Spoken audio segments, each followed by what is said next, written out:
Now in this time we will discuss question number 2, part number first, second, third and fourth.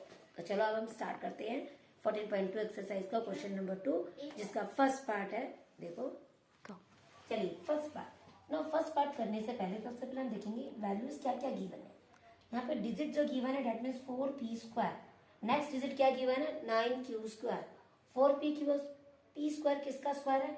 सबसे पहले तो देखो 4 के common factor क्या है 2 into 2. डेट मीन्स ये 2 का स्क्वायर है. ठीक है. और 9 के कॉमन फैक्टर क्या हो गए 3 into 3. डेट मीन्स ये 3 का स्क्वायर है. You can right 2p² minus 3q whole square. Now you can use the identity number 3. 3 identity क्या है a² minus b² is equal to a plus b and a minus b. Now you can write 2p plus 3q in one bracket. Now next bracket 2p plus 2p minus 3q. ठीक है. First bracket you can right 2p plus 3q. Next bracket you can right 2p minus 3q.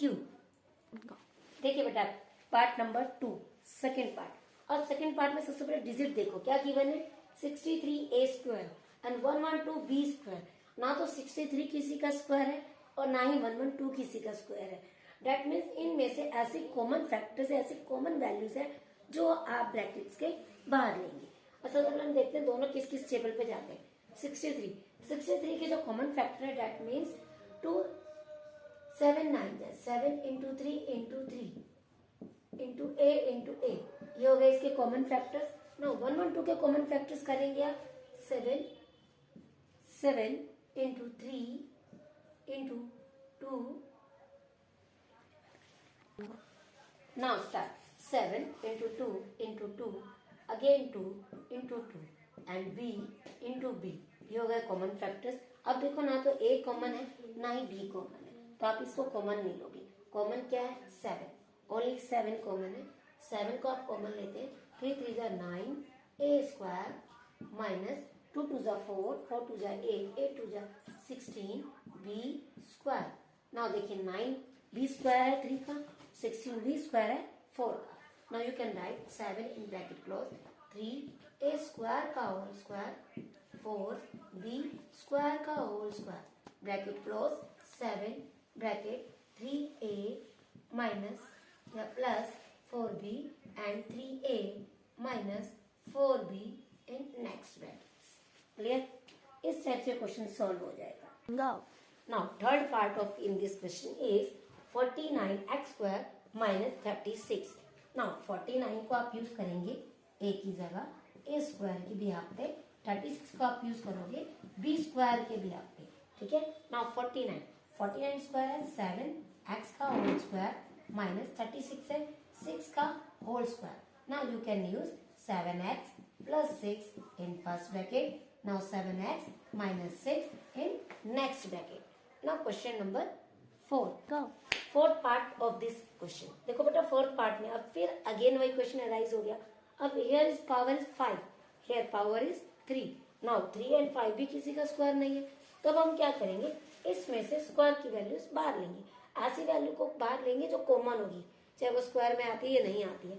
अब देखो x5 है x3 है 16 and 144 almost अपने आप में square है. 16 4 का स्क्वायर है 144 12 का स्क्वायर है. बट अब बात आती है वेरिएबल. वेरिएबल भी तो स्क्वायर होना चाहिए ना. इन दोनों में से अगर हम x³ को बाहर ले लेते हैं, x³ को आप कॉमन ले लेते हो तो अंदर आ जाएगा 16x² minus 144. x³ तो ऑलरेडी बाहर है. यहाँ पे देखो पावर है 5, बाहर पावर है 3. जब हम किसी वैल्यू को कॉमन लेते हैं तो अंदर वैल्यूज को उसको माइनस करके लिखते हैं. 5 में से 3 गया 2, तो पावर आ गई 2. नाउ अगेन फैक्टराइज 4x का स्क्वायर माइनस 12 144 किसका स्क्वायर है 12 का. अब अगर चाहो तो इसे और भी छोटा कर सकते हो. क्यों, इन दोनों में से 4 भी कॉमन ले सकते हो. नहीं तो डायरेक्ट आप लिख दो 4x plus 12. Now 4x minus 12.